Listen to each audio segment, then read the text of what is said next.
أعوذ بالله من الشيطان الرجيم. بسم الله الرحمن الرحيم. ألف لام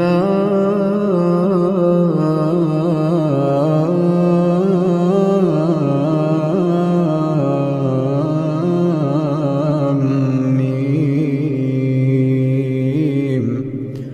الله لا إله إلا هو الحي القيوم. نزل عليك الكتاب بالحق مصدقا لما بين يديه وأنزل التوراة والإنجيل من قبل هدى للناس وأنزل الفرقان. إن الذين كفروا بآيات الله لهم عذاب شديد والله عزيز ذو انتقام.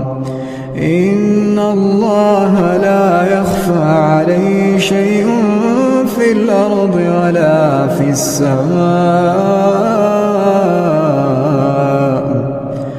هو الذي يصوركم في الأرحام كيف يشاء. لا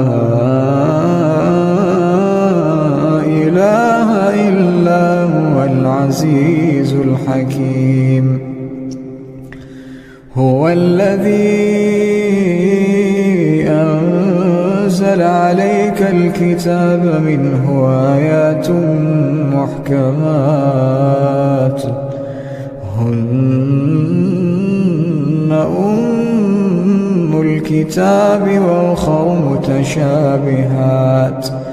فأما الذين في قلوبهم زيغ فيتبعون ما تشابه منه ابتغاء الفتنة وابتغاء تأويله وما يعلم تأويله إلا الله.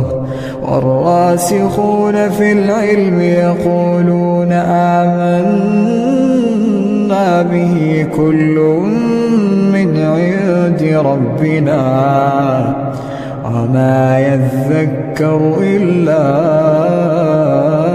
أولو الألباب. ربنا لا تزغ قلوبنا بعد إذ هديتنا وهب لنا من لدنك رحمة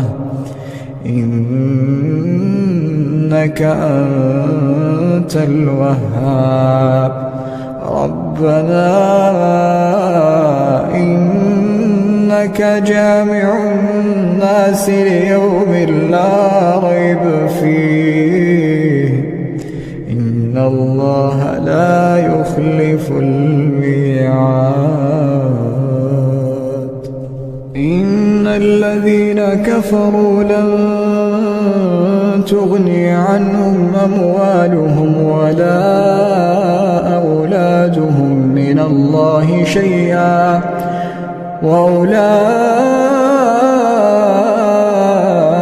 هم وقود النار.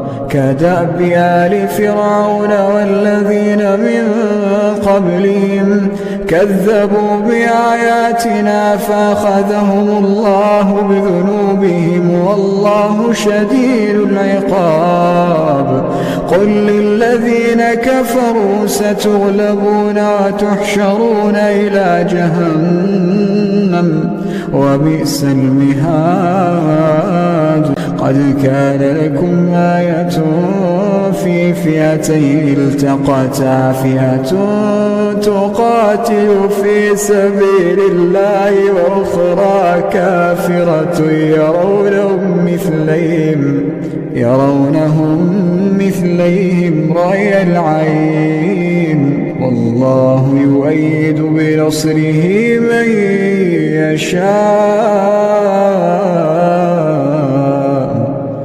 إن في ذلك لعبرة لأولي الأبصار.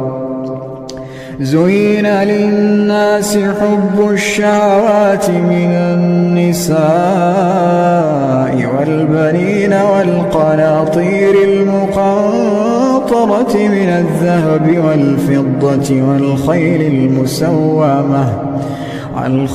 المسومة والأنعام والحرث، ذلك متاع الحياة الدنيا،